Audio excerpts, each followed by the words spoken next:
Underground dialogue. We gon' tell the truth. We ain't scared like a lot of y'all. Matters who they are. Do we bow? No, not at all. Dropping bombs on this wicked world, so it gotta fall. Underground dialogue. We gon' tell the truth. We ain't scared like a lot of y'all. Matters who they are. Do we bow? No, not at all. Dropping bombs on this wicked world, so it gotta fall. From the industry to the Oval Office, we expose the darkest motives of them all and disclose what the protocol is. Thinking and moving logical, stopping every maneuver possible, and apologizing for truth is not optional. We gon' help you with what you go through, reshape and mold you, and sweep over them weak lies they told you. If you living with no clue, we gon' deprogram the old you, and you get to what keep up, your man? soul It's your too. big brother K Reno. And it's your boy Key Stove. Y'all are tuned in again to another episode of the Underground Dialogue Podcast. And tonight, man, this brother that we have with us, I've been knowing this, but I've had the honor and the privilege of knowing this brother for over 30 years. And I'm glad to see him again. 'Cause I ain't seen him since 1941, but it's been a while. But when he's in here tonight, this brother has always been a fighter for our community. He's been an educator. He's an advocate for youth. He's now a politician, but he's not the kind of politician that is trying to line his pockets up. He's actually trying to align with the people to make the community better. He's currently running for the seat of state representative in District 131, and we're honored to have our big brother with us tonight, our brother Lawrence Allen. How you feeling, family? I'm feeling great, brother. But first, let me say thank you very much for allowing me to be on your platform tonight, you and your co-host. I want to thank Brother William, who has flanked my shoulder and to make sure that things are done decent and in order, and who's come with me tonight. I can't say how proud I am of you, brother. I've watched your growth and maturation to this point. To be innovative, years ago you were in the studio all night long. I don't think you won't get one album out, but I got it together. And now, as I was writing, I think I told you when we had a chance to talk, I was in another city, and a brother was coming down the street and he was bumping some K Reno. I said, "Now that's amazing right there." And then I've heard some of the goats just lift your name, brother. Allah says that whenever somebody speaks your name, it's a blessing. Yes, sir. And so whenever you have an opportunity to be engaged in a way where somebody can say something good about you, then you've been blessed. Because that's all we intend to do is do good. And we do good without intending to do good. It's natural to do good. You know? So I think we've learned a long time ago that whenever you do something inappropriate or you lie, you put a scar on your brain. Okay, but when things are done properly in order, then things are in sync. So brother, you're in sync. And your show, I've watched a few of your shows. And Heidi used to say a long time ago, just bang us, brother, just bang us.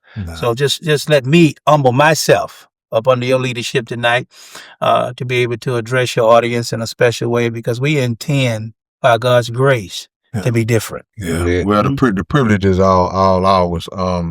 One thing about when me and Keisto started this thing, us being hip hop generation, we never wanted our show to be strictly about hip hop and rap. We want to be informative. We want to give to the community. So you coming in is a blessing for us. It's a privilege for us, as you know, just all the way back from the Cullen days. Yes, sir. You've always taught, and a lot of the things that you've always taught us, I'm still locked into that to this day, and I incorporate that into my music as well as Dr. Abdul Halim and others. So tonight is your night, my brother, and we appreciate you coming through. You taught him a lot, but you ain't teach him how to be so clean. No, I ain't got to the. I ain't got to the.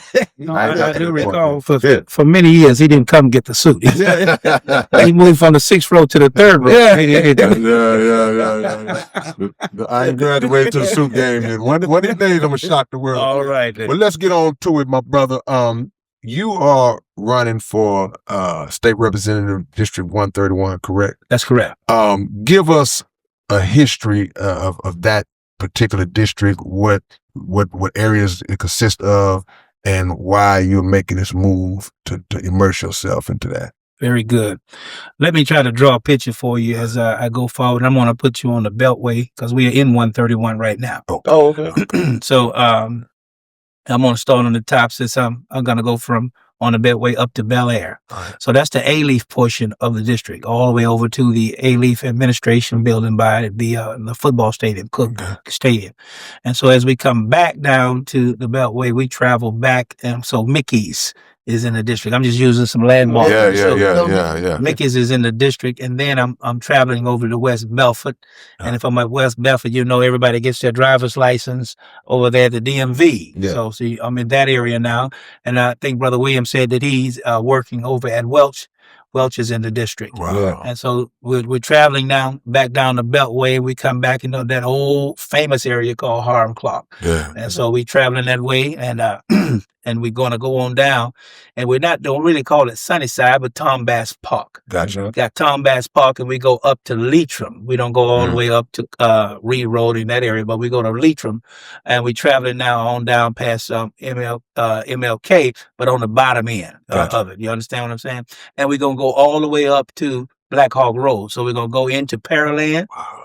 And we're gonna go into a piece of Pasadena, down there by Dobie High School. Right. Approximately 200,000 people that you represent when you are a state representative. And so, but it's kind of 2 miles east and west of the Beltway, and you just travel down that way. And you know those landmarks, and so you can kind of travel with me there. About it. It seems kind of spread. I thought it would be more one area, but you name spots that are just all over the place. They like running down the Beltway. Yeah, right. You are. When you go down the Beltway, and then next would be Laura Simmons. So you would just come almost, now it's not a straight line, but as you start looking at that same path, but now you're in Sunnyside. Now you're at the top of MLK. Now you got what I'm saying? So, and then you have Yolanda Jones district, who's on top of that one. And so they just kind of cross the city, and then she loops over in the South Park, 3rd Ward, South Park area. So where are you born and raised? Is that your area? What area did you come up in to where? Well, I first of all, I came out of Herman Hospital. That's my first landmark. Gotcha. And if you're black, you probably came out of Herman Hospital. I came out of Jeff. Well, yeah, that's right. That's the north side. Well, I'm on the south side. Right. And so I came out of Herman Hospital, and they took me home to Blue Ridge on Cathedral. Cathedral is right there close to Reed Road and Shamira. So I was there till about the age of 8 years old, and then we moved to what they call Hillwood. Hillwood is over by James H. Law Elementary School, and my mother still resides in that home today. And so I contributed, and we called it Sunnyside. Right. We called it Sunnyside. So I contributed my growth and my development to a community called Sunnyside. Yeah. So I went to James H. Law Elementary School, and back in that day, we would always travel to a non-traditional school, which was called a minority to majority concept. So I went to Dick Dowling Middle School. And that time it was majority white. Yeah. And sometimes I would be the only black in the class. Wow. And so I decided I didn't want to go to Madison.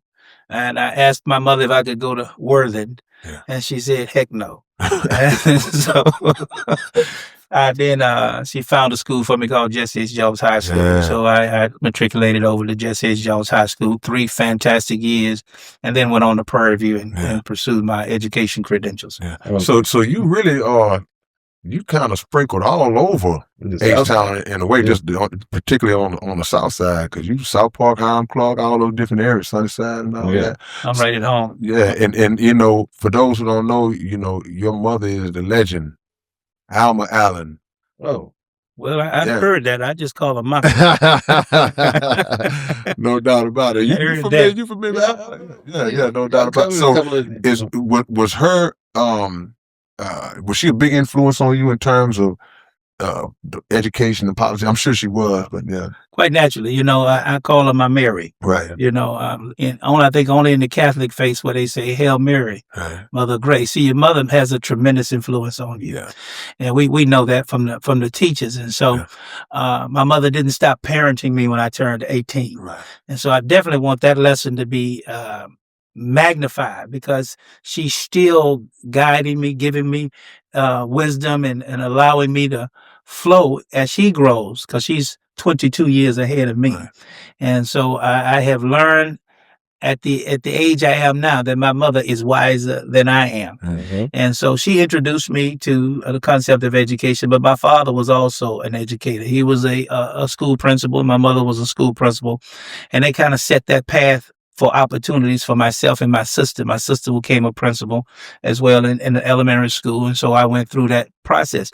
That was not my intent. I wanted to be a coach. Right. I just simply wanted to coach and win some championships and just have a great time. But the love for children, the ability to discipline children, I became an assistant principal. Right. And At Jones. Well, I was started at Dowling. Okay. And that was amazing to me because I had attended Dowling. Yeah. And then I was there and the principal asked me if I would assist in the office as assistant principal. So I served there for 2 years. And then at that time, they wanted to have a balance in the administration on the campuses. And so you were forced to kind of either hire outside of the majority that was there. So the other administrators were all black. Right. And so they wanted us to have some other representation at Dowling. So I had to leave Dowling, but I had the opportunity then to go to Jones. Gotcha. And so that was like a dream come true. I'm going back to the high school that I graduated from. I'm going to serve under the principal that was there when I was a student. Wow. And so I wanted to make sure that all of my efforts were pleasing to him and that he had no regrets on bringing me back to the campus at a pretty relatively young age. Yeah. And so he then got promoted. And went up into administration. And so they thought that I needed to learn a little bit more from a veteran principal. So they sent me to Jack Yates High School. And I served under Lloyd Choice at Yates High School. And 2 years later, they tapped me on the shoulder and said, we're going to send you home, send you back to Jesse S. Jones High School as a principal. And that was in 1999. Man, what was it that originally motivated you to start like public service work? My mother again. One thing that you most people fail to do is that just to realize the greatness inside themselves. And so we need somebody at some point to say, you know what, I think you'll be good at this. Yeah. You know, it's just kind of like how you are doing this tonight. Somebody said, hey man, I want you to come along my side because I think you'll be good at this. And you said, man. I told them, that's how you did me. I'm thinking the same thing. I wouldn't even be doing this if it wasn't for him. Yeah, you know, then because there's a level of humility in all of us. We don't always want to seem like we have talents and gifts. We just want to be normal and be just like everybody else. But even if you go back to watching your children grow, you can see the differences. You can see the sparks. You can see greatness in them. And so, but you got to be guided. So even our youth today, as we talk about our youth, and we were talking earlier about some of the issues they have in schools, you have to have guidance.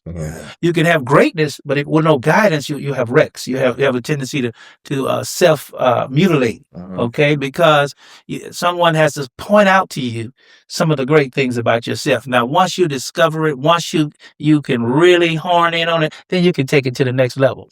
But so it was my mother that said to me, because she was serving on the State Board of Education at the time. And she was going to run for the House of Representatives. And so she asked me to take her place on the State Board of Education. And I didn't want to go into politics. I had this assumption that people were going to try to turn my life upside down, see if I had a banana split last night before I went to bed and all that kind of stuff. So I didn't really want to get into that. And I wasn't afraid of my life, you know, but I didn't want people in my life. That's kind of how we grow up. You know, leave me alone, I'll leave you alone. You know, that's how it goes. And so I didn't know the responsibility until I actually got into the seat. And I'm going to give you a small example of how important it is to be at the table. And I hope I don't run too long as we're talking tonight. Brother, the floor is yours. The floor is yours. While I was on the State Board of Education, I was dealing with an issue with one of my sons. And I said, I'm gonna sit back. I'm going to write him a letter. Right? I'm going to write him a letter and I'm going to give it to him when I drop him off at school tomorrow. And then I'm going to say, I want you to read that letter when I pick you up.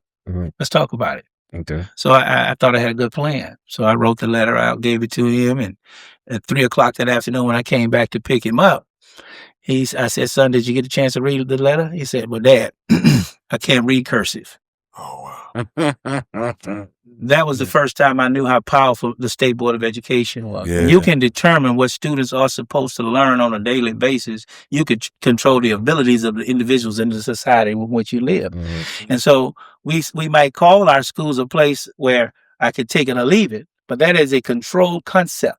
When you determine what students will learn from pre-K all the way to 12th grade, you can almost predict the outcomes of each and every one of them. Because he couldn't read cursive because we didn't teach him cursive, right? Because somebody said we're going into a digital society, so no longer do you teach children the what? Handwriting. Yeah, right? Heard of that. So everybody now has their own concept of writing. When we were growing up, you had to make your A, and that, had to go through the concept of writing, and then you get a grade in handwriting so that you could have legible writing so others could read. So we don't teach that anymore. We stopped teaching handwriting after the second grade, and that was just the concepts and no cursive. And so there is no agreed upon style of writing that we use for our students today. Everybody is digital, Right. or as should be digital. So if you ask anybody to write you anything, you might be able to read it, and you might not, because there's no concept there. And so that's kind of where I understand the power of when people make decisions for your society and you're not paying attention, they are actually controlling you. Yeah, and I noticed one thing as well is that they might have took the cursive out, but they left the textbooks, the hard books in, which I think it could save them money if they just use PDFs. You have one PDF and then shoot it all around if we're doing all this digital stuff. But they still leave the books in there so they can get a little money from that. Two things, affordability. One of the things we found out by having massive technology is that the cost effectiveness for upkeep. And because technology is constantly evolving, by the time you purchase 4,000 laptops for this particular campus, the next year it's obsolete. Right? It's obsolete. What could you do with a book? You can read it for 10 years. Yeah. Right? But you can't do that with technology. And so even when we try our best to upgrade our classroom so students will have the most modern technology possible, 2 years later, that technology is old. Wow. So you take a school like Jack Yates High School, who has a school of communications, outside of a bond election, when they upgrade that facility, 2-3 years later, what they're working with is obsolete and outdated. Right. And so some things are just too expensive. And so when we talk about instructional materials, like I know if you have children, now everybody, when they go to school, they give you a Chromebook or laptop or something in order to do your work. And if you ever walk in a school today, you might not see any real strong instruction because everybody's engaged with that laptop. Right. You have the vignettes, the videos, and all those things that are doing most of the instruction for you, and that's good. But without human interaction, you forget to be a human being. Come on, man. Yeah. Come on, man. I don't want to keep going. No, man. Come on, man. Let's go. Yeah. I wanted to ask you this on that point. So you were on the State Board of Education. Yes, sir. So what role did y'all play, or were you able to have any impact in terms of curriculum? Because we can talk about the form that the curriculum comes in, but in terms of the actual curriculum, because we know the education system has been jacked up for a long time. For Black people, we get a lot of information, history that's not really relatable or not even true in a lot of cases. Did y'all have any say so on that, and how often does that adjust or turn over when we put better curriculum in? To better understand what occurs at the State Board, the courses that you take in school are reviewed every 10 years. Okay. So sometimes it's outdated. So let's say this year we're going to look at the math curriculum. And so I'm going to go to the social studies curriculum. And that's where the biggest arguments take place. The inclusiveness of individuals that are African-American, Hispanic, Asian, everybody wants to be recognized and seen through the curriculum that you are about to put forth. What the State Board does is it sets what they call state standards. Okay. And so you might want to teach a concept of history or the effect of the Civil War. What was the major cause of the Civil War? And for many years at the State Board or in our state standards, it said it was states' rights. It did all kind of things. But I was successful in getting it down to one thing while I was on the board, and that was slavery. That the reason for the Civil War itself was slavery. Not just slavery, but the desire to own other human beings and have the cheap labor. So whether they said the states' rights, the ability to own your property and do all those kinds of things to hide the concept, we were able to get it there to where it was under one single reason for the Civil War, and that was because in the South they wanted to continue to own human beings, and that's slavery. And so that was a fact. Now that's under attack right now as they're reviewing the social studies curriculum now, because in the DEI concepts, when you teach those concepts of truth, regardless some truth, it cuts both ways. Somebody's not going to feel good about that history. You may feel better about getting your history, but somebody else is not going to feel good. But that is the concepts by which we should operate. You got to feel something first. That does not mean that people are angry at you because of that history.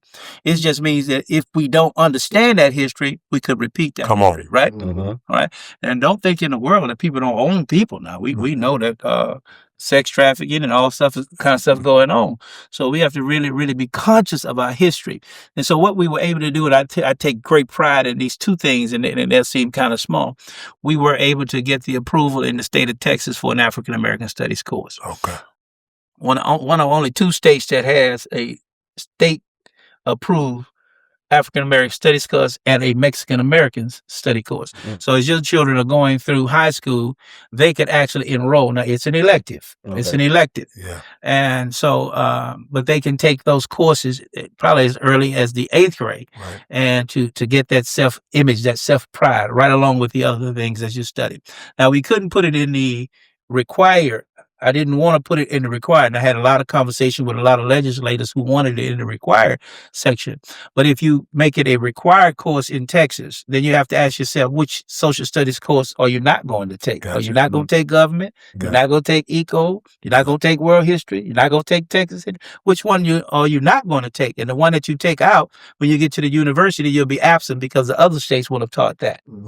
And so you will come in with one course of understanding less than all of the other children, because you have a strong concept of Mexican American history, but you don't have geography. Right. You know, Right. you don't know where you are. You just What, so by it being an elective, what was the participation rate of it? Was it good, or was it not yet? not yet? Not yet. Yeah. Not yet. I think over in HISD, Carnegie Vanguard School is one of the highest participating schools, and that's because you don't have a lot of failure. Okay. In order to take additional electives, you got to be on target, Right. because with that 4x4 or the number of courses that students are taking that are required for graduation, until you either say, hey, I'm ahead, let me do this, Right. then you're going to get the counselor's always going to put you in what's necessary before you can get something that's enjoyable. But if you have 10 children on a campus that want to take the course, it's mandatory that they offer it. Okay. Do they actually have, like, I guess, is there a criteria of the person who teaches it? Not in the terms of then you have to have a social studies certification. So you might have, when people teach social studies in Texas, they normally have a certification where they can teach a multitude of subjects, because that's how social studies builds on top of each other. So as long as you're certified to teach social studies at the high school level, then you can teach the African Americans course. Okay. Now you may not have a black teacher. Yeah, that's what I was about to say. Because when I was in high school, they tried to teach me to speak Spanish, but it was a Chinese teacher. And I couldn't understand. So I teach you English and it was a black teacher. I was like, who we gonna be teaching these African classes? Yeah, I understand your Spanish now. I learned Jamaican. Yeah, man, that's a hell of a thing right there, man. And I don't think we had those experiences until we got to the university, where we just couldn't understand what the professor was saying. And it lends itself to our sense of diversity. You know, we realize that sometimes that we are limited, especially African Americans, in terms of our universal appeal and understanding of other cultures, because we've never left the plantation. Right. All right. And so until you get outside of this country, you don't really realize how limited you are. That's facts. And then when you get outside this country, you start realizing how wonderful you are. God bless. Yeah. No question. So as you move on in your quest to gain this seat, it's seeming like a lot of your experiences prior to that have qualified you and put you in position. What made you say, okay, now I'm getting ready to dive into this political arena? What was the thought process behind that?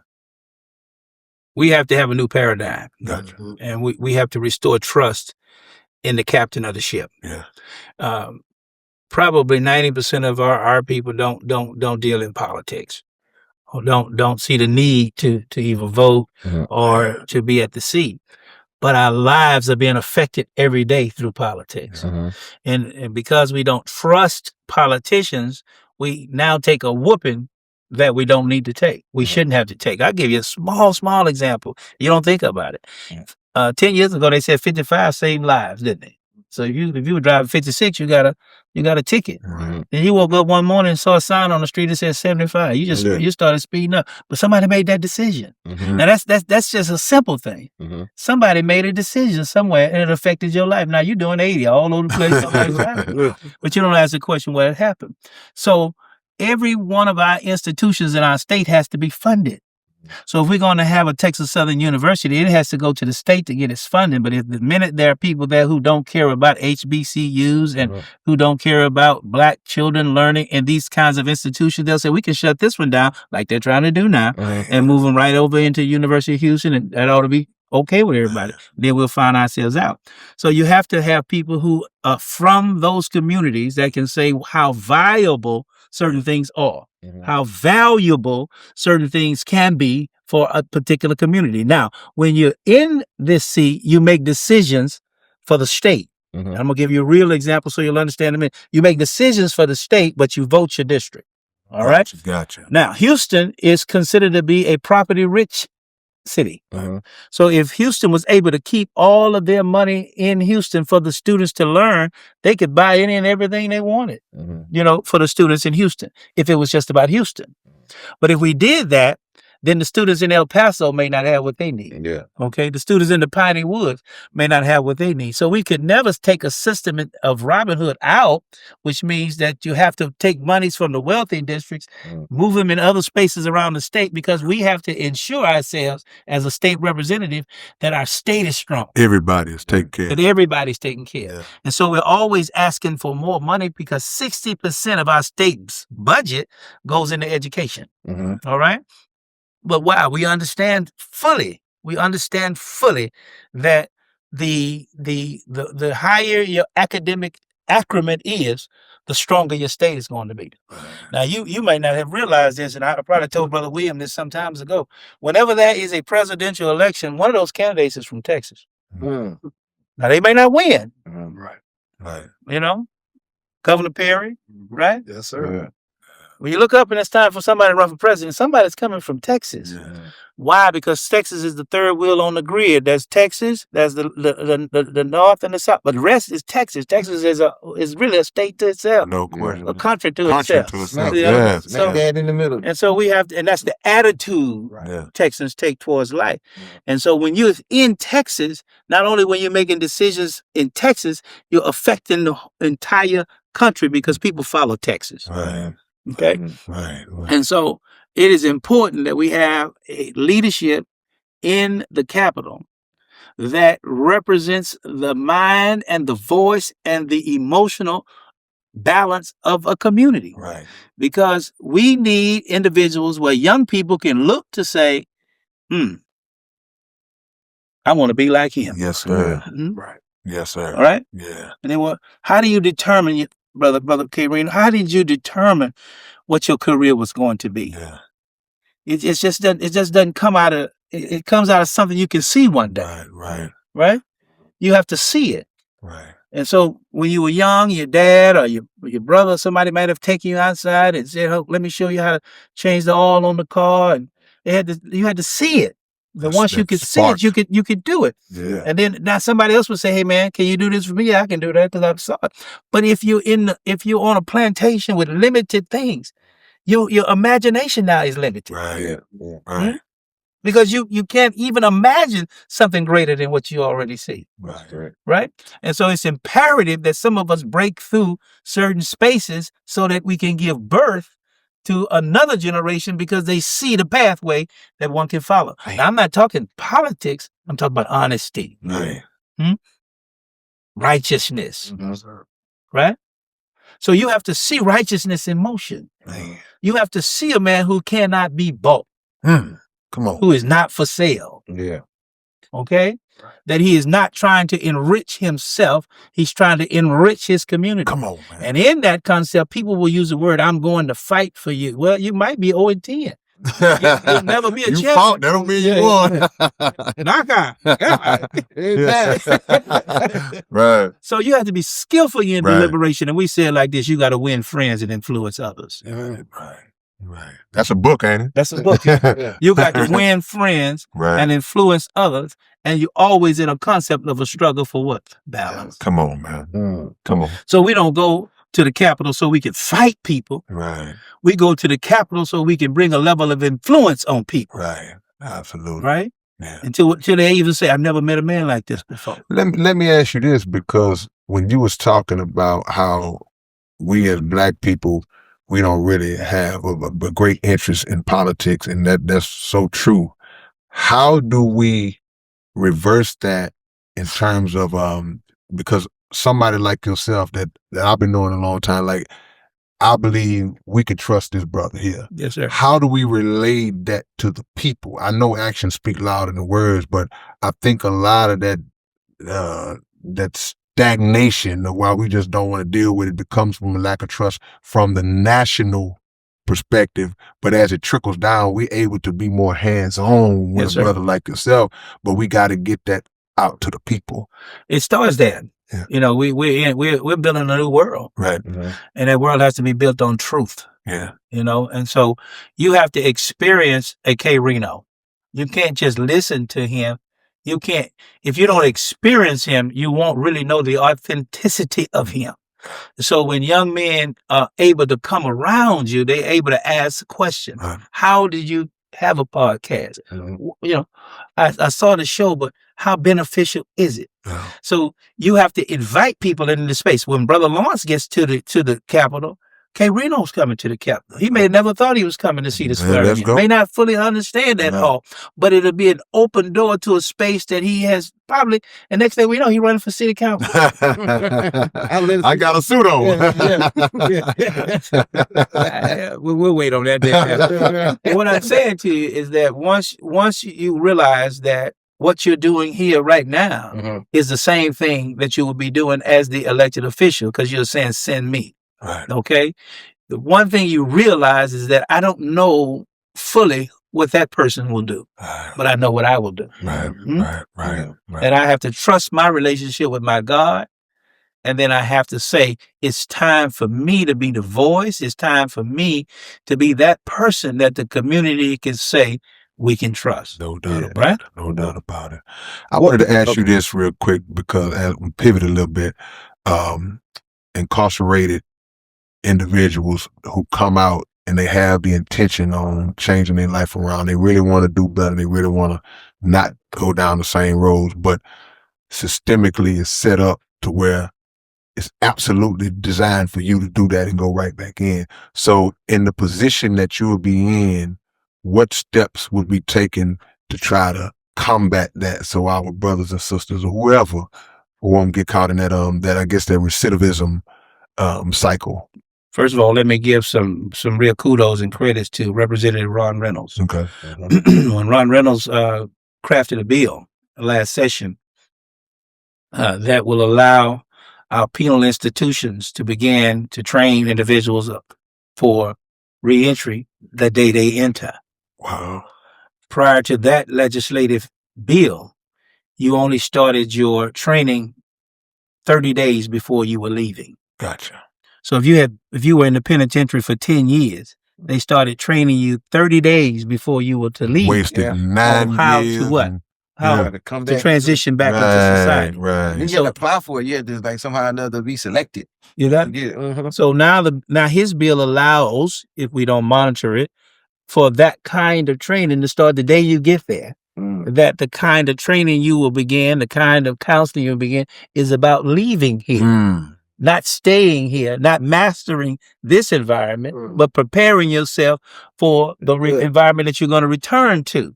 So if you're there 3 years, you've had courses on what's good for you once you leave here, changing the entire thought process of saying, I need to master. Come on. What they call, I need to master this. Right. And once I master living in the penitentiary, then I'll never have the desire to master living in the world. Come on. Because I'm a master in the penitentiary, right? Yeah. Yeah. Pimp C said, he said when he went to prison, she said, I learned more about being a criminal than criminal activity when I got to prison and I knew before I came in. So that's a great. And so but it requires a brother that will go into the penitentiary and have conversations with brothers in the penitentiary about what they need. Yeah. Even though they can't vote for you, don't mean you're not supposed to represent them. Man. Mm-hmm. It's not about the vote. Right. It's not about having all the answers. It's about being accessible to all who need to talk to you. Right. Right? And so I don't have all the answers. I'm going to be quick to tell you, I don't have all the answers, but I'm skillful in my advocacy. That's right. That's right. So as a football player, I can execute the play. Yeah. I know my position. Yeah. Right? So when you hire an attorney, they may not have the same feeling about the situation that you have, but you hire the skill set, right? To best put your case before the judge. Right. And so when you're voting for Brother Lawrence, you're voting for a skill set that he can take our issues before that body of 150 people in the House of Representatives and best sell our advancement so that we can get something out of this system. It is not the answer to everything we have. I'm not saying that the politics is the answer to everything, but while we live in this system, we should make the best of it while we have it. I agree. Let me ask you this. They always tell us that, once we start voting for national people, that's too late. The most important people to vote for is our state and local, right? Oh, yes, that can make the most changes. So when you get in, what'll be what's the main thing you're going to do first? What's headed on your agenda, the first thing to do? Well, I think the foundation to everything is education. All right. And so first and foremost, this is most important. We've got to actually advocate for the appropriate funding in places in our educational system. Why? Because we're losing most of our teachers in the first 5 years. And some of them, I say it's difficult. I'm not prepared. I never intended to be a teacher. But every year that you do something, or every year that you're in the classroom, you get better at it. And so we've got to come to a space where we can compensate those teachers at the magnitude that they realize that it's worth going through that difficulty. Right. All right. And if we can keep them in the system beyond that 5th year, then we're producing better teachers for our students. That's first and foremost. We want to talk about a retention of our teachers, the dollars that are going into our schools. Now, we realize, whether people want to admit it or not, whether it was COVID or whatever it is, that our children today are dealing with severe mental challenges. Social challenge. They don't know anything about how to get along, for whatever reason it is. So we've got to have the appropriate dollars to put the kind of professional counselors. We can't say to you any longer that if you got 500 students, you get one counselor, 500 more students, you get another counselor. We have to put the resources in place for our students' needs to be met, right? And certainly we realize that as we are looking for funding, because everybody's going to say it's about money, but it's not all about money, but it's about putting hope back into the staff. Now, that's one of the two things. Now, what's going on in 131? And you can see it in your head. They're building houses everywhere, right? You look like we're in New York. Everything 3 stories high. You look at the sign, it says starting at $350,000. Starting. Now, Mama bought that house 40 years ago for $17,900, right? And so when you start putting all these $350,000 homes, now your mom's taxes just went up, right? They just went up. Property value went up, right? And your mom is now 81. She hadn't had a job in 20 years. She left Procter & Gamble with her retirement with $3,000 a month. And now her taxes is $7,000. So we have got to get property release for our seniors. Without a doubt. If I live in that Brentwood area, if I live in that Sunnyside area, I bought my house in South Park and everything is coming up around it. We got to protect our seniors. We have to protect them so that they're not priced out of their homes. Okay. And so that's most important that we do that.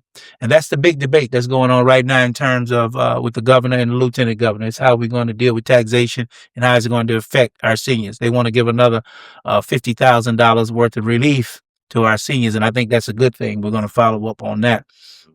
And so what we're actually going to do, and we've heard this all of our lives, what I actually intend to do after winning this election is setting the 131 agenda with the community. Gotcha. Right? You don't need Brother Lawrence to tell you what he's going to do. You need to tell Brother Lawrence what it is that we want done. Yeah. Hey. Now you have a representative. Right. Now you have buy-in. And so if we met at the mosque or met at the church or wherever we met or went around on the tour and we gathered the 10 things that would be the set agenda for 131, then you ought to see the 10 bills that have been authored going in that direction. And then we'll begin to work. And then maybe folks from the community will come and do the testifying and talking to the other folks about these bills that we believe are good for our community. Because we also realize that 131 is not Texas. It's just 131. Yeah. Right. And so even though we have 10 bills that we've agreed on to file for 131, there are 8,000 bills that are coming through the House. Right. Right. And so I don't anticipate everybody in San Antonio that represents San Antonio to think the way I think. Right. And they're vying for that same pot.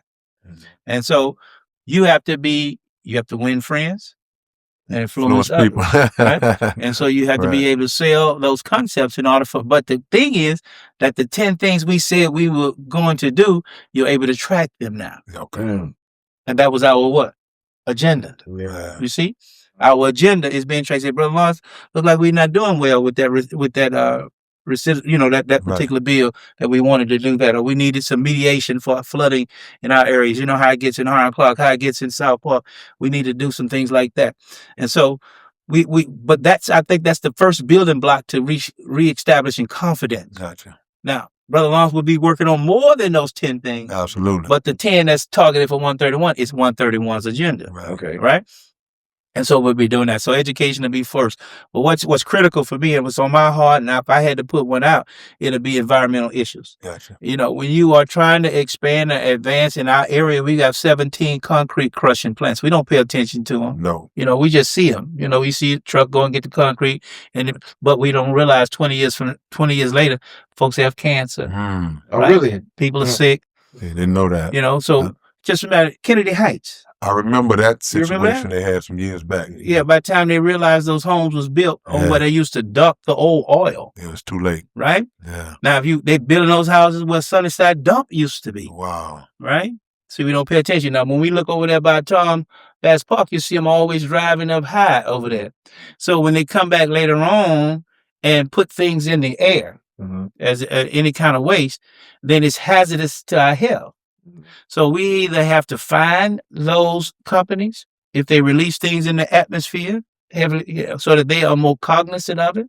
Because if we can't keep them out of our communities, then they're going to have to keep the toxins out of our community. Right? And so that's critical for us because we don't want to turn around 20 years later and say, why is everybody coughing when they get Yeah, man. Why? Yeah. And that happens. Right. Because you got to dispose waste somewhere. You got to release things in the air somewhere. It just so happens they're always released in our community. Yeah, I was like that because I learned I do some stuff with Fifth Ward, and then they do the tests out there in Fifth Ward. How they found out that that's a cancer cluster. The railroad. Right? Yeah. Mm-hmm. And they put that directly intentionally in our neighborhoods like that. Well, you saw that fight. They've been fighting that fight on the railroad, talking about the cancer cluster. And that's kind of what I'm saying to you, that was because to bring certain things into the city, they took it through a certain path, right? And we didn't think anything of it. Just wake up at night, whether the train was coming, we just run, chase the train, throw a rock at it, whatever we were going to do, have fun. But yet, look, came a few years later, realized that we were in a space where we had an environmental issue, right? Grandma just sitting on the porch, they didn't think anything about it.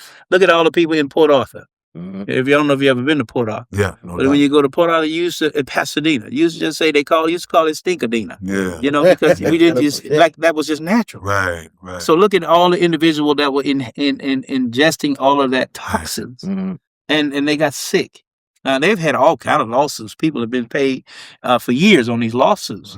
But why do we have to be in a community that's not cared for when it's possible that company can mitigate some of that environmental waste? Yeah. And so I think that's critical for us, that we have somebody who will protect our health, and then at the same time we're underinsured. Right. Yeah. We're underinsured. Today we're underinsured. If you walk up and down the street, our people don't have their teeth in their mouth because they don't go to the dentist. Does it make sense for you to be walking around with no teeth? You should be able to go to the dentist, right? You should be able to go to the doctor. Don't put me in an ambulance. They're gonna charge me too much. I don't have any insurance. Man. And so instead of seeking health care, we run from it because it's not cost effective. Because I don't have any insurance. Yeah. So here's you got shot. Now you sitting up in Bentall 4 hours before they see you. Right. Yeah. You know, Laying in the because emergency room. we have to expand Medicaid, Medicare, and we have to make sure that our individuals in our community have access to quality health care. Right? Access. And if you go to one of these urgent centers, you better have some insurance. When you get out of that bill, like you can have a heart attack and go right back in there. Okay, Reno said he played basketball this afternoon. So if he'd have twisted that ankle and went to urgent care with no insurance, he'd have twisted his other ankle. Let me get out of here. Because we have to take care of our individuals and make sure that more and more individuals have access to insurance. Right? We have to make sure that our employers, I don't care if you work at Mrs. Car Wash, I don't care if you work at Watkins Grocery Store, I don't care if you work at Power Burns. Wherever you work, that employer should be offering his employees some kind of benefits for health insurance. And that's something you're going to help that employer to do? We're gonna put the bills out to make it mandatory. How difficult is that going to be to convince those who you have to convince? And I know everything is not going to go through, but how confident are you in the process of terms of like, I can actually do this based on who I got to present it to get it done? I think that it may be a percentage at first, right? It may be that the employee would contribute 15%, right? Might start at 15%. 5 years from now, we might have it up to 50. Gotcha. Once people understand. But the objective is to start somewhere, right? Okay, that employees must provide a contribution towards health care for their employees at the rate of. You know, some companies are able to do it at 100%, and then some may be able to do it at 15%. Right. But it still says to you with the option, it's not costing me, so I don't have to choose between bread and health care. Come on, man. Right? Come on. I don't have to choose between dinner and health care. Yeah. And that's what you're trying to do. You're trying to get the employers who are benefiting from the labor of their employees, but also if they're healthier, you're going to benefit as well. Yeah. All right. So you got to teach that. So I think it's a process over time that gets better and better, because people are always thinking about the bottom line. If I have to give contributions to my employees, that's less money in what? Less money in my pocket. Yeah. And so you're going to have a fight there, but at the same time, we're going to win those battles. I want to ask you this too, because I don't think that the full weight of that should be all on you, the candidate going into becoming the actual person that see. What role does the community have to play to help you get some of these things done? First, I know it starts with us educating ourselves, and you had helping to do that, but I just think we shouldn't just sit back and just figure it out, Brother Lawrence. Get us down. Remember, we already had our summit. We'd already sat down and gotcha. We'd already sat and had our summit. Gotcha. It's on our Black agenda or whatever, our 131 agenda. Yeah. Now, when it's on our 131 agenda, there's also talent all over 131. But see, now we got a community agenda. And when you got a community agenda, it begins to pull the talents. Because someone will say, I want to do the research on that. I want to have a conversation. It's not about just Brother Lawrence, but it's about engaging people in a way that they take part and bring that resource to the table. I'll follow it. I'll communicate out. I'll have weekly podcasts. I'll talk about it on the show. Keep people engaged around it so we know it's moving. Because one of the things that was strange to me, and y'all might have heard of it, my son was working, I'm not going to name any names of the restaurant, but he was working in a restaurant, but he was making $2 and something an hour. That service wage. Yeah, I didn't quite understand. Yeah, the service. They like take tax out of it. And they take tax out of it. Yeah. So you mean you really not? That's just slave labor. You gotta hope you get some serious tips. Yeah. So I think I got to take a look at that. Yeah. I think when you work, you get a wage, and if you get a tip, that means you're excellent. Right. Now that's how I see it. Right. So when my son was making $2 and something an hour, now he was bringing on $100 a night with his tips, but that wasn't his salary. Yeah. Right. That business owner should have been paying his employees a salary. And then when they go above and beyond the call of duty with a customer, that customer should be tipping that individual. And if it's a restaurant, I understand sharing that with the chef, sharing that with the person who washes the dishes, sharing those tips for the service, the total service that came out. Right. But asking me to work for tips is not, to me, the thing that we should be doing in the state. And it's not a guarantee. Because some of these waiters and waitresses they ain't that good. I don't want to give you a tip. But the reality is, I just believe somebody got together that whatever fell under that umbrella of the restaurant game, they came to a conclusion that this is the wage that we're gonna pay. And I remember $2 and something was like, but it's like you said earlier, if we're not involved in the process, people are gonna make those decisions for us. And so but it's the same with because I want to ask you about teacher salaries. Just like ever since I've been in school, I've always heard about how teachers are underpaid. Why is that? Why are some of the most important occupations the least compensated in terms of salary? And how can that go up? Well, you don't make money at the schoolhouse. Okay. You don't make any money. It's not like you have this strong labor force and you're making money. Right. And so you're living off of a budget that you get from the state. And so when I give you your dollars, the day I give you those dollars, they go down through the course of the year. Right. And so I have to look at it that way. So how do I service? And this is how you may not know how it actually works. The state gives you a portion.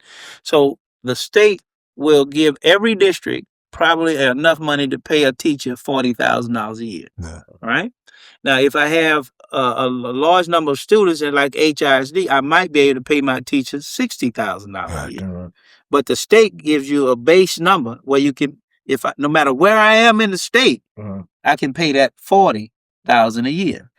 So who gets the money from the popcorn I was selling in high school? They call that's a different funding source, and that goes directly to your campus. Okay. And you that was for activities. That's your activity funds. Let's say you were in the band, something of that nature. Maybe it went to instruments. Maybe it went on the trip to New Orleans to be in the Mardi Gras.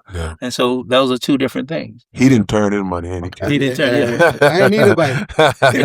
So what I'm saying to you is that what in your question about that system, educational, it's not probably enough money because it's got to go right back to taxation. Right. In order to get more money, you got to tax something, or you're going to have to put fees on things so you can bring in the dollars.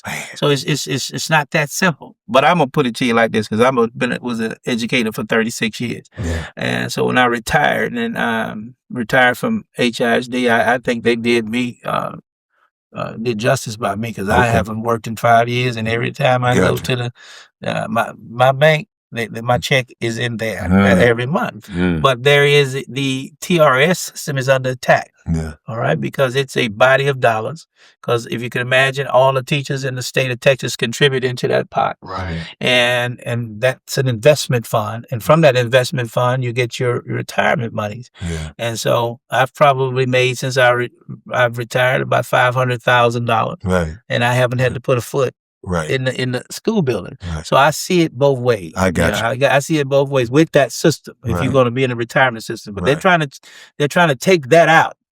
So that now, when you become a teacher, you have to create your own independent retirement account. Wow. Okay, and I know most folk are not disciplined enough. And boy, that's the word. To stay in the system. That's the word. 30, 40 years before they take it out. Right. And so I'm gonna consistently fight for TRS. Hang when on. you are in that system, that you are able to put your monies there and then be compensated for the rest of your life. I like that system. I like it for educators. So it's not just the years while you're in the classroom that you've been paid, but you've been paid for the rest of your life. So you double that money. So just imagine, when I started teaching in 1984, I was making $19,700 a year. So what I was earning in has no comparison to what I'm even getting in retirement now. Right. It was all invested. Every paycheck, they took money out and invested in it. And so the system, I think, is good. And for our communities to be an educator. And life is expensive now. I don't care what you're doing. Life is just expensive now. No doubt. And so if you manage your money well and you get those incremental raises, and the state definitely needs to put more money in, because we've got to be more attractive. Right. If we really and truly want to be the kind of model system that we should be, then we've got to invest in men. We've got to invest in Black men being educators. We've got to invest in Hispanic men being educators. Why? Because it's important that young men see men in those spaces. And so that means we have to ask for more. That was Boris Miles, Senator Boris Miles was able to garner a $50 million, I think it was a rider, but he was able to bring $50 million back for mentorships into our community at Worthing High School, Jack Yates High School, and Jones High School, where they were able to put some programs. It was called Miles Ahead. But that was one time when he was able to do that for our communities, to bring those dollars back, to create a system for mentorship. Why? It's an easy sell when 80% of our households are single parent mothers. Right, man. That we had to put these young men in some space. Because if you don't, and if we don't do something here, then people can justify why we headed to the penitentiary. Right. Yeah. And we can justify without the interventions. And they're able to say, well, we did all of this, and you still went to the penitentiary. Yeah, no doubt about it. So there's a lot of things there that we have to do. But what we have to really understand is that we have to be connected to the community. Yeah. And now, Brother K. Reno, you wouldn't send somebody to represent you that don't know you. Right. Don't have a feel for you. Right. If you from Third Ward, you got a feel for Third Ward. That's right. Right? You know, like I know, when I was growing up, we didn't go to Third Ward. Nah. Look, when Sterling played Yates, you're like, oh no, we ain't going over there. You stay on your side. You stay on your side then. But your point is so important, because it reminds me of when the whole conversation about policing. And people say, well, you know what? We need policemen in our communities that are from our community, Black police officers, because they can relate. If I react a certain way when you pull me over, he understands that reaction. Yes, sir. Compared to a white police officer who may take it as more of a threat, and then obviously we got a situation. So you need a representative that, and it's so true, that is from the community. Yeah. Because it's easier for you to say, you have so many different representatives in the community. You say, well, like, let me give him a call. Right. You say, well, Reno, I was having an issue. I was trying to speak with Mr. Allen, and I couldn't get to him. Yeah. You say, well, let me give him a call. Right. I know the brother. Right. I know. Right. That's not his heart. So let me see what's going on. Yeah, he had to be busy. Let's see, Brother William. Let me give him a call. Right. Yeah. Let me shoot him a text. Yes, and then I'm gonna say, Brother William, I just couldn't get there, man. I was at a funeral. Right. Right. Well, then call the brother, man. Go by his house or something. See people will respect that. You got. It's not just the individual. When you're from the community, you got tentacles all throughout the community. Come on, man. Right? And so when I come to your house or whatever, it's different because I'm from the community. Yeah. If somebody is in your family and they're having an issue or a celebration, when Brother Lawrence show up, he shows up like family, not a politician. Fix him a plate. Yeah, exactly. You got what I'm saying? Yeah. Right. And I know how to pick around the poor. That's right. That's right. So your representative has to be of you. Because if he or she is not of you, you'll never trust them. Yeah, that's true. Right? You'll never trust them because they don't have the flavor of the 131. Come on, man. Right? So how could you represent the people when you can't walk in their neighborhood? Yeah. And they don't care. If they're not from, they don't care. You invested in it. Yeah. This in your DNA. Even though it's not my area, but I can go when folks say 50-50 Sunflower. I said, we're going to the jailhouse apartment. Right. I can walk in the jailhouse. Yeah, come on now. And they say, there go Mr. Allen. Yeah. I can walk in Sunnyside. I can walk in Fifth Ward. Yeah. I can walk anywhere. I tell Brother William this all the time. I learned that soldiering, man. Yes, I was my first time out soldiering.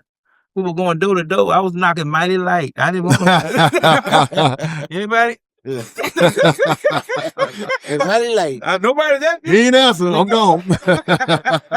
He ain't got a time to get off the couch yet. Yeah, hey, everybody's here. And the brother that was training me was, he was trying to wake the people up. You know what I mean? The next door neighbor opened his door. But what I learned is that he had a deeper love for his people than I did. Yeah. Okay. Yeah. I had to learn how to love black people. Okay. And when you love our people, it permeates the situation that you're in. When you walk into a community and they know you are about loving them, you don't need no protection. Come on. Hmm? That's right. And you can correct. You say, "Now, sit down, man. I don't want that weed in my suit. So put that out while we talk for a minute. I got some other places to go before I leave here. Now let me hear from you. Right. Absolutely. Let me see your son that you want me to see. Let me talk to your daughter. What is it that you want me to do? What is it that you need? Now, you can't do everything from everybody, but you got those tentacles. That's right. And then I said, Brother Reno, I need to speak to the people. I'm coming up to the studio so we can talk to the people. Let's go. Because we have some issues that we need to work out. And that's all about leadership. Yeah, all right? absolutely. But you don't lead without followers. Yeah, that's it. Hmm? That's real. If you look behind you, nobody's behind you. You're just on a walk. You don't went for a walk. Are you in trouble? Yeah, no doubt about it. Go ahead, big brother. let me ask you this. You were speaking earlier about the COVID time. And right around that COVID time, we noticed that the city and it's really like the whole kind of America got this thing to where we was starting to become our own bosses. Where like a lot of times there was places where they was trying to get people to work for them, and they wasn't in the work environment, the employees wasn't there. Mm-hmm. Now, as a small business owner, especially right after the DI, Yes. right after that stuff, they took a lot of stuff that was already in place to help small business owners, especially blacks. Yeah. Is that something that you gonna put into place that you're gonna work on to the small black business owner? What can you do to help that person so he can be a person that can help the community as well, part of the tentacles? Well, first and foremost, you have to do major oversight over the fund lending institutions. Mm-hmm. Okay, it's not about that particular thing, but you can realize that all of our lives, if you live in 47, it's denied. Yeah. Just because of the zip code that you put on the thing, denied loan, denied. And so we have to deal with those institutions, the lending institutions, so that when they are working with our small businesses, that it is fair. Yeah. Okay, there has to be oversight there. So Texas Workforce Commission, those individuals that are looking to those kinds of things, but you have to teach your people to have a quality product. Mm-hmm. It's just, we have to do quality work. We have to do the best work. That's right. And when we do that, then we'll be successful. But we do have to protect our small businesses.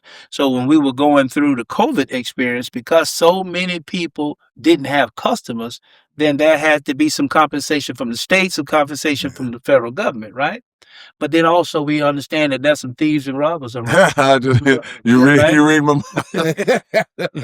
You still don't have no customers. Where you get this percentage? And sometimes that becomes the example of why people don't want to do it. Mm-hmm. Right. Because people take advantage of what we consider to be a welfare component. Mm. We don't have a welfare mentality. Right.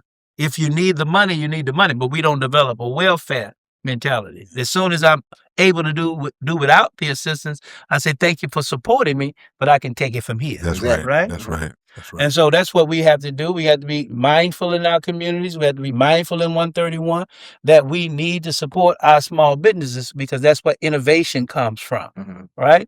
That's innovation. Now, everybody is trying to monetize through social media and things of that nature. And so all of our youngsters are gravitating towards being influencers. Right. Yeah. Not baseball players anymore. Yeah, I heard that's the number one job thing they want to do when they get older now. They can do it before they're older. They 13, 14, 15 years old.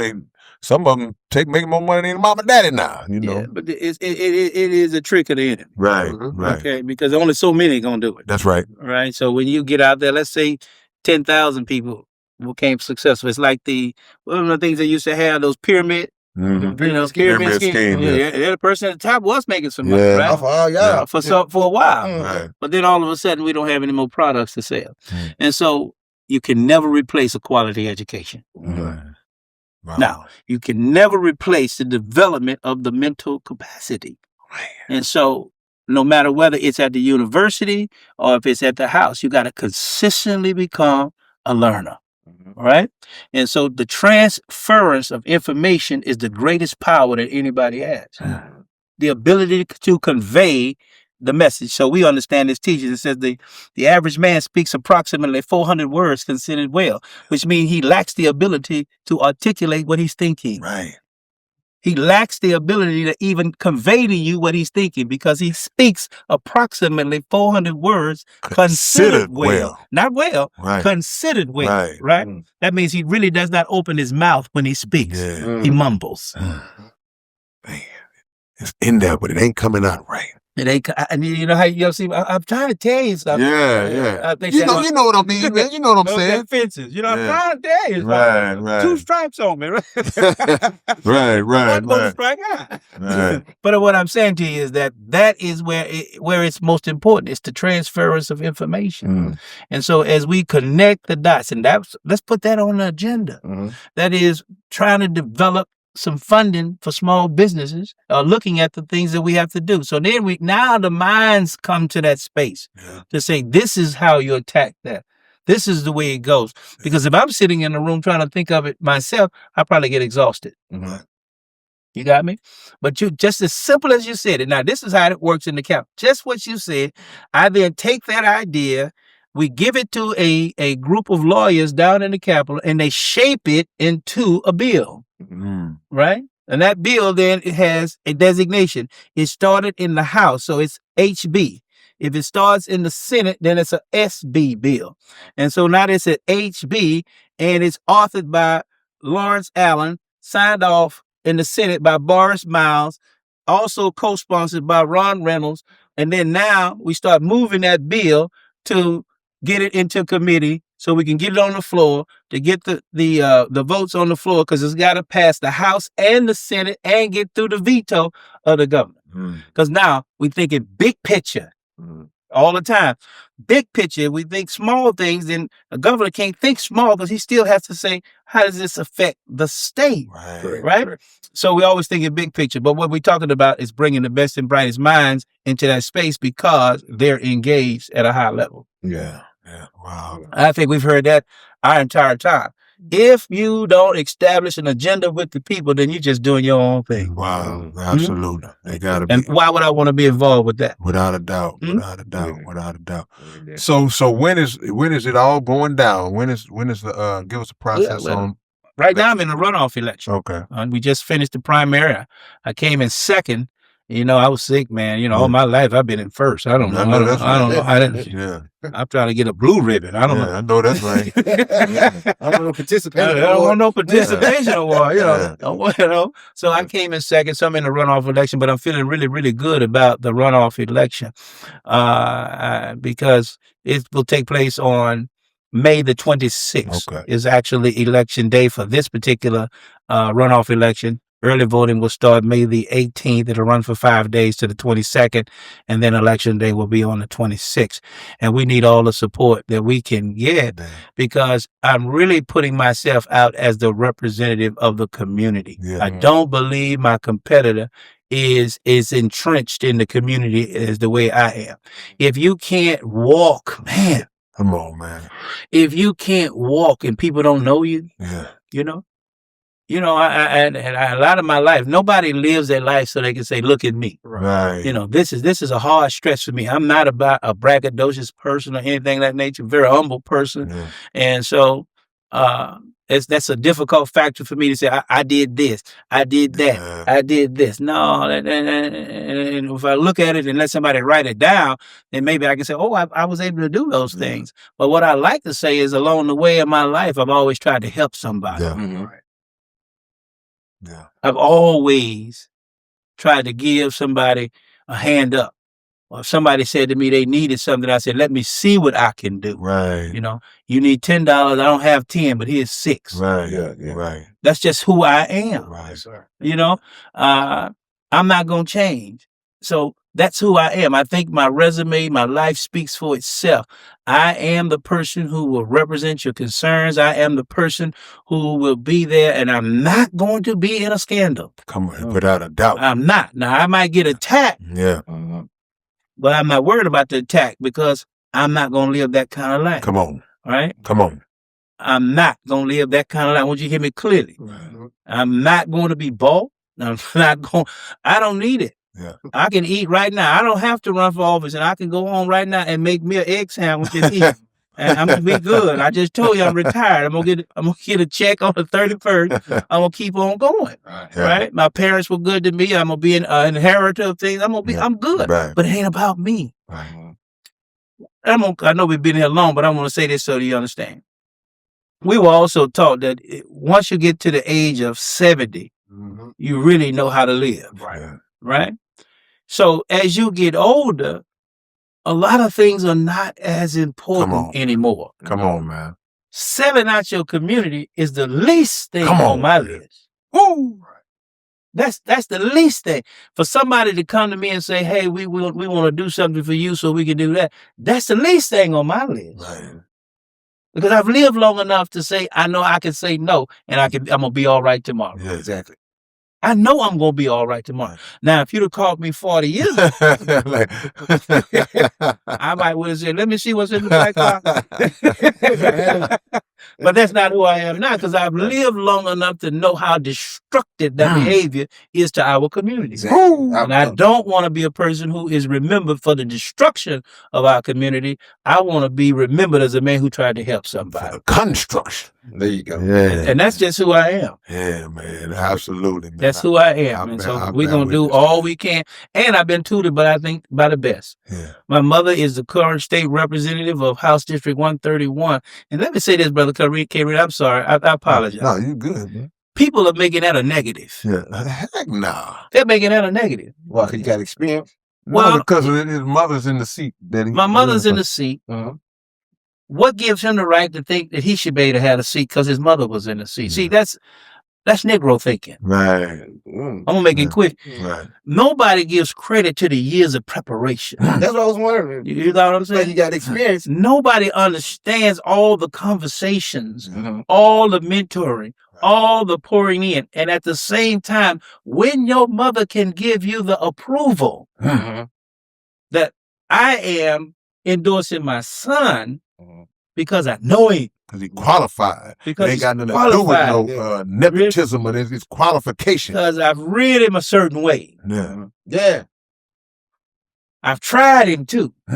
Just to see. And he didn't fail. Come on, man. She said the other day, I'm raising a king. Ooh. I wanted to correct her. She was raising a god. But I didn't want to go that far. That's right. Don't want no problems. No problem. We're going to leave it right there at king. So I'm simply just saying to you that if people will really realize there's nothing greater that you would ever want to do in life but be able to put your children on your shoulders to go to the next level. Yeah. There's no man that doesn't live that hope that his son becomes greater than himself. Man, That's true. That's true. not a real one. How can the people support you? Yeah. Well, first of all, you can be at that poll and vote when you get there. I mean, that's one part of it, you see.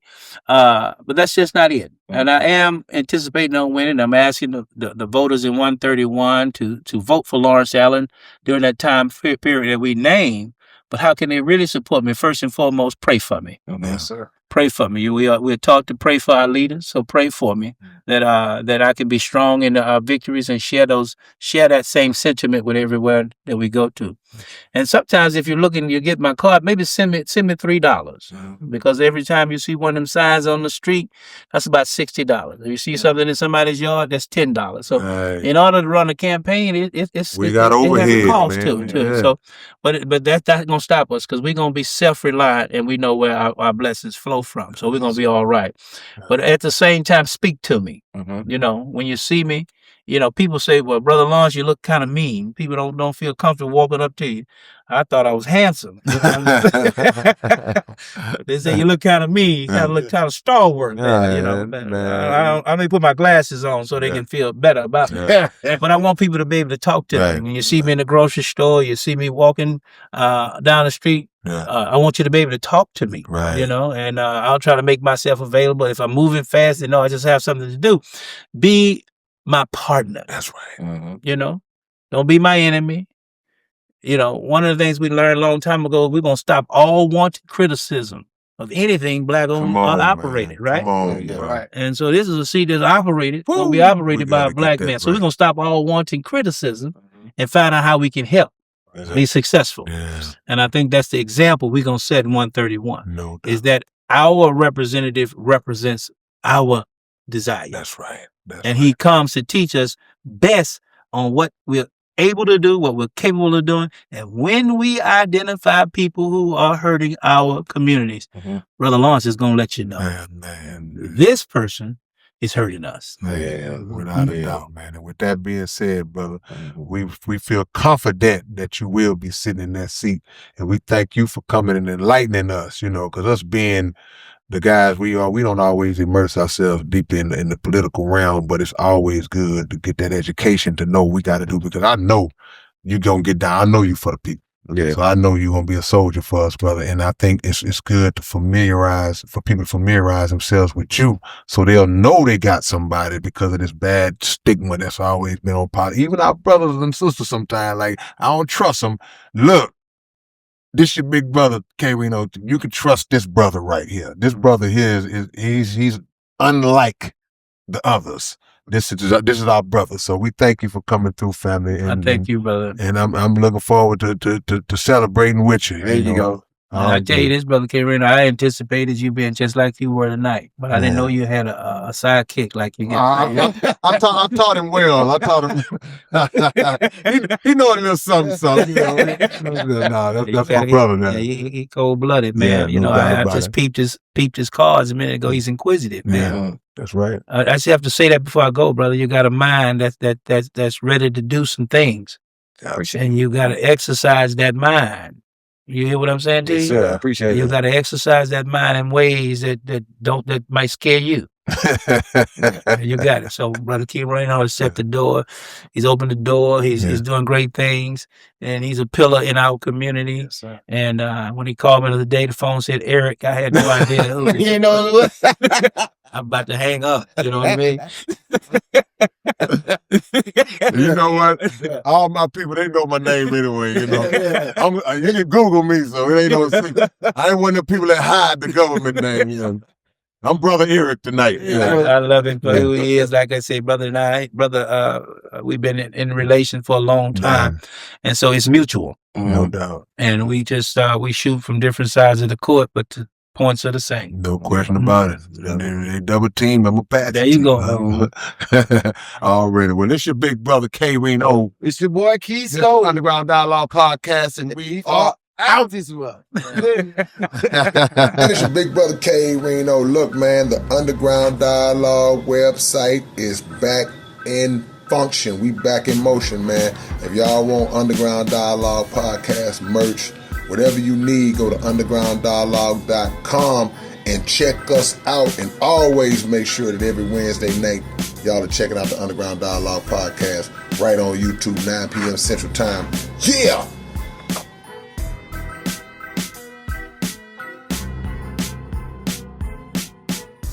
What's up, man? It's your big brother K. Reno. And check this out, man. The Underground Dialogue Podcast is offering advertising opportunities, man. You can promote your business, you can promote your video, your song, whatever it is that you have, man. Reach out to us if you're interested in promoting on the Underground Dialogue Podcast. All you got to do is email us at undergrounddialoguepodcast@gmail.com.